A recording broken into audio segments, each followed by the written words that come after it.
बिस्मिल्लाहिर्रहमानिर्रहीम। News and views with Hasnain Khwaja के साथ मैं हूं हसनैन ख्वाजा। उम्मीद है कि आप सब लोग खैरियत से होंगे। नाज़रीन, अमरीकी सदर ने पाकिस्तान के बारे में एक बहुत ही ख़तरनाक स्टेटमेंट दिया है और इसकी टाइमिंग्स बहुत इम्पॉर्टेंट है। अमरीकी सदर ने क्या कहा और उसकी टाइमिंग्स के बारे में मैं आपके साथ तफसील से बात करूँगा। पाकिस्तान की तारीख के सबसे बड़े ज़िमनी इलेक्शन कल होने जा रहे हैं। कौमी और सूबाई असम्बली के 11 नशिस्तों में पोलिंग होगी, 7 नशिस्तों पर इंतखाबात होंगे। इस मरतबा जो इख्तियारात तखफीस किए गए वो माजी के इख्तियारात से कितने मुख्तलिफ हैं वो भी हम आपको बताएंगे। अवामी मुस्लिम लीग के सरबराह शेख रशीद अहमद, जो तारीख पे तारीख देने के लिए मशहूर है, मगर कल उन्होंने सीनियर सहाफ़ी जनाब वसीम बदामी साहब को जो इंटरव्यू दिया उसमें इंतहाई मायूस कुन उनका बॉडी लैंग्वेज था और इंतहाई मायूस कुन बातें कर रहे थे। इन सब की सूरत हाल पे हम आपके साथ तफसील से बात करेंगे। सबसे पहले हम आपको बताते हैं कि अमरीकी सदर जो बाइडन, जो उन्होंने कल एक स्टेटमेंट दिया है पाकिस्तान के बारे में, पाकिस्तान के एटमी प्रोग्राम के बारे में उन्होंने शकूक व शुबात का इजहार किया और कहा है कि पाकिस्तान दुनिया का एक ख़तरनाक तरीन मुल्क है। और अमरीकी सदर बाइडन ने ये इल्ज़ाम लगाया है, संगीन इल्ज़ाम है, ये हर्जा सराई की है उन्होंने कि पाकिस्तान का जो एटमी प्रोग्राम है वो इर्रेगुलर है, यानी वो बेकायदा है। यानी एक मरतबा फिर अमेरिका ने पाकिस्तान के एटमी प्रोग्राम पर संगीन सवालात उठाए हैं और उसको एक मरतबा फिर दुनिया भर के मौजूए बहस का उन्होंने एक मौका फराहम किया है। इससे पहले अमेरिका और मगरबी ममालिक और पाकिस्तान मुखालिफ जो प्रोपेगेंडा करने की एक्सपर्ट्स, जो थिंक टैंक्स हैं, जो लॉबियस्ट हैं, ख़ास तौर पे इंडिया पाकिस्तान के एटमी प्रोग्राम के बारे में शकूक व शुबात उठाता रहा है, लेकिन पाकिस्तान के बारे में जो हुकूमत पाकिस्तान है वो दुनिया भर को ये मुतमईन करने की कोशिश करती रही है कि पाकिस्तान का एटमी प्रोग्राम बिल्कुल महफूज है और इस पर शकूक व शुबात करना ये एक ज़्यादती है। पाकिस्तान एक एटमी रियासत है और ज़िम्मेदार एटमी रियासत है और पाकिस्तान का जो कमांड एंड कंट्रोल सिस्टम है वो इंतहाई महफूज हाथों में है और ये पाकिस्तान के अलावा दुनिया के कई अहम जो तंजीमें हैं वो भी पाकिस्तान के एटमी प्रोग्राम की उस पर महफूज होने की उन्होंने तस्दीक की है। तो अमरीकी सदर का ये बयान बिल्कुल बेबुनियाद है और इस पर हुकूमत पाकिस्तान को चाहिए कि वज़ीर ख़ारजा के थ्रू, बिलावल भुट्टो के थ्रू ये मामला अमेरिका के सामने उठाने की अशद ज़रूरत है, क्योंकि अभी बिलावल भुट्टो अमेरिका से चंद दिन पहले उन्होंने वहाँ पे मुलाकातें भी की हैं। तो अगर अमरीकी सदर ने ये गुफ्तगू की है, ये बयान दिया है, तो ये पाकिस्तान को इस मामले पे खामोश नहीं रहना चाहिए। हमें अहम इतलात मिली है इस्लामाबाद से कि हुकूमत पाकिस्तान ने इस पर फैसला किया है कि इसका भरपूर जवाब दिया जाएगा और डिप्लोमेटिक फोरम्स पर इसका जवाब दिया जाएगा और दुनिया की जो इम्पोर्टेंट कंट्रीज़ हैं, जो ऑर्गेनाइजेशंस हैं, उनसे भी रब्ते किए जाएंगे और उनको भी पाकिस्तान का ये मौक़िफ़ दिया जाएगा। नाज़रीन, ये अमरीकी सदर का जो स्टेटमेंट है ये आप इसको इस तनाज़ुर में देखने की ज़रूरत है कि अफ़गानिस्तान से अमरीकी इनखला के बाद ये पाकिस्तान के बारे में ये अमरीकी के सदर का पहला ख़तरनाक स्टेटमेंट है। इस पर हमें टाइमिंग्स देखने की ज़रूरत है कि ये क्या, इसका मकसद क्या है कि अमेरिका कोई इस स्टेटमेंट के ज़रिए पाकिस्तान पर दबाव डालना चाहता है, कोई अफ़गानिस्तान में वो कोई कार्रवाई करना चाहता है। ये बड़ा एक आपस में एक कनेक्टेड चीज़ें हैं, क्योंकि सवात के बारे में भी सवालात उठे हैं कि सवात में भी कुछ लॉ एंड ऑर्डर की सूरत हाल ठीक नहीं है, अफ़गानिस्तान से कुछ शरपसंद अनासर वहाँ पर पहुँचे हैं। तो ये अब सारी चीज़ें और अमरीकी सदर का बयान और अफ़गानिस्तान में मुमकिन तौर पर कोई टारगेट के लिए कोई पहले भी खबरें आती रही हैं कि पाकिस्तान से एयर स्पेस की इजाज़त मांगी गई है और बाकी चीज़ें हैं। तो ये बड़ा इम्पॉर्टेंट है, इस पर हुकूमत पाकिस्तान को डिप्लोमेटिकली इस मामले को हाईलाइट करने की ज़रूरत है। नाज़रीन, जैसा कि आपको मालूम है कि कल बरोज़ इतवार 16 अक्टूबर कौमी और सूबाई असम्बली, ख़ासतौर पर पंजाब असम्बली और कौमी असम्बली की 11 नशस्तों पर इंतखाबात हो रहे हैं। पंजाब असम्बली की 3 नशस्तें हैं और कौमी असम्बली की 8 नशस्तें हैं। 7 में इमरान खान साहब मध्य मुकाबले हैं। NA 157 ये बड़ा तगड़ा मुकाबला है।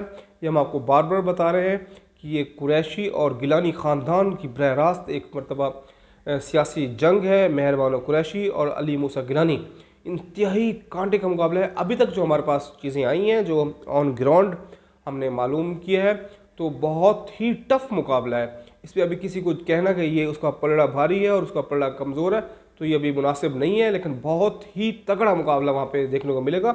अली मूसा गिलानी की बरल हमने देखा कि वहाँ पे पब्लिक अपीयरेंस ज़्यादा थी और यूसुफ रज़ा गिलानी साहब ख़ुद भी एक्टिवली हमने देखा कि वो डोर टू डोर कैंपेन भी कर रहे हैं और यूसुफ रज़ा गिलानी साहब के अलावा शाह महमूद कुरैशी साहब भी अपनी साहबजादी मेहर बानो कुरैशी की कैंपेन कर रहे हैं। इसके अलावा NA-31 पेशावर का हल्का तारीखी हल्का है। इस हल्के से मोहतरमा बेनज़ीर भुट्टो शहीद भी इंतखाब लड़ चुकी हैं। अब वहाँ पर मुकाबला है इमरान खान का। इमरान खान साहब पहले भी वहाँ लड़ चुके थे, 2018 में उन्होंने हाजी गुलाम अहमद बिलोर को शिकस्त दी थी। इस मरतबा फिर ज़िमनी इलेक्शन में हाजी गुलाम अहमद बिलोर का मुकाबला है और बहुत ही तगड़ा वहाँ पर मुकाबला है। इसके अलावा मर्दान में भी तगड़ा मुकाबला है एमल वली खान का और इमरान खान साहब का। चारसदा में भी हमने देखा कि वहाँ पे सख्त मुकाबला है। कराची में भी मुकाबले हैं NA-237, 239, लेकिन पेशावर, मर्दान, चारसदा और मुल्तान ये बहुत ही तगड़ेदार यहाँ पे मुकाबलों का इम्कान है। तो कल का दिन बहुत इम्पोर्टेंट है। कल सियासी लिहाज से बहुत इंपॉर्टेंट डे है और लॉ एंड ऑर्डर के लिहाज से भी बहुत इंपॉर्टेंट डे है। इलेक्शन कमीशन ने इस मरतबा हट के फैसला किया है, बड़ा फैसला किया है। जो कानून नाफिज करने वाले इदारे हैं, पुलिस, रेंजर्स और फौज, उसकी सिक्योरिटी की रिस्पॉन्सिबिलिटी लगाई गई है। वो पोलिंग स्टेशन के अंदर और बाहर सिक्योरिटी के लिए अवेलेबल होंगे मुरवजा SOPs के मुताबिक। लेकिन इस मरतबा जो इलेक्शन कमीशन ने एक किया है कि फ़ौज, रेंजर्स, FC और पुलिस को उन्होंने मजिस्ट्रेट के इख्तियार तखवीज़ किए। यानी अगर कोई वहाँ पे शरंगेज़ी करेगा, कोई गड़बड़ करने की कोशिश करेगा तो वो फ़ौरन मजिस्ट्रेट के इख्तियार इस्तेमाल करते हुए उसको गिरफ़्तार भी कर सकते हैं और मौके पे सज़ा भी सुनाई जा सकती है और जुर्माना भी किया जा सकता है। तो कल का दिन बड़ा इंपॉर्टेंट है क्योंकि कुछ इतलात हैं कि कुछ शर पसंद अनासिर अमन अमान की सूरत ख़राब करने के दर पे हैं। कुछ इस बारे में स्पेशल ब्रांच की रिपोर्ट्स भी सामने आई थी। तो बहरहाल कल सियासी लिहाज से अगर इमरान खान साहब की विक्ट्री है, इमरान खान साहब जीत जाते हैं तो आप समझ लें कि अगले 48 घंटों में लॉन्ग मार्च की तारीख का ऐलान होगा और हुकूमत अंडर प्रेशर होगी। लेकिन अगर इमरान खान साहब हार जाते हैं तो इमरान खान साहब के पास बेहतरीन मौका है।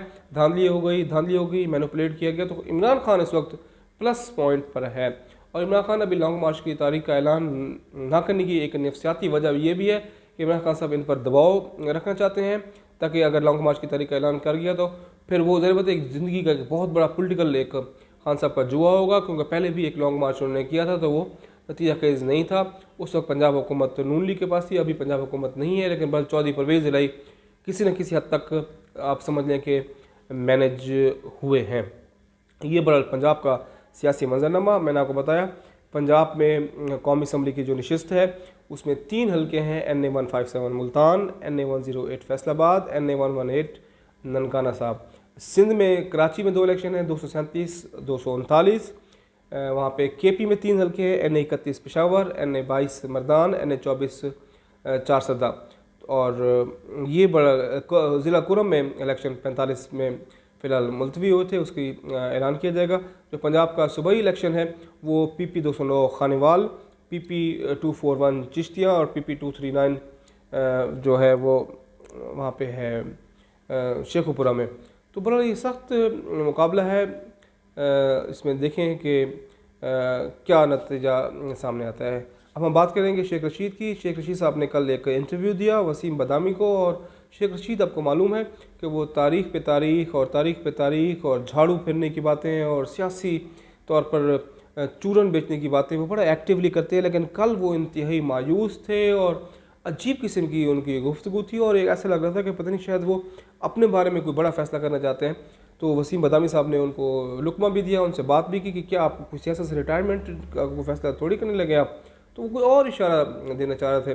तो वो बड़ा ट्विटर पर हमने देखा कि मुख्तलिफ लोग उस पर मुख्तलिफ किस्म की तशरीह कर रहे हैं। शेख रशीद की मायूसी अगर ये है तो आप समझ लें कि शेख रशीद को भी अंदाज़ा हो गया कि इस किस्म के मामला से इलेक्शन का ऐलान नहीं हो सकता। इमरान खान साहब को आइनी और कानूनी तौर पर अपनी ज़िम्मेदारियाँ पूरी करते हुए असम्बली में वापस आना होगा। तो शेख रशीद के बारे में एक ख़बर है, शेख रशीद को इसकी वजाहत करने की भी ज़रूरत है और PTI को भी वजाहत करने की ज़रूरत है। हमें कुछ सोर्सेज से खबर मिली है कि 2 दिन पहले बनी कला में PTI का इजलास था। अगरचे ये PTI का इजलास था लेकिन शेख रशीद इनके हमदम हैं, इनके हम कदम हैं और इनकी हम प्याला हम नवाला मुनासिब तो ये था कि किसी तरीके से उनको कहा जाता, लेकिन वहाँ सुनने में आया कि शेख रशीद को वहाँ से हटा दिया गया कि भाई हमारा पार्टी का अपना इजलास है तो आप यहाँ से चले जाए। उम्मीद है कि आपको हमारा ये वीडियो पसंद आया होगा। जिन दोस्तों ने अभी तक हमारे चैनल को सब्सक्राइब नहीं किया वो हमारे चैनल को सब्सक्राइब करें। अपना ख्याल रखिएगा, अपने दोस्तों का, फैमिली का, रिश्तेदारों का, सबका बहुत ख्याल रखें। अल्लाह हाफ़िज़।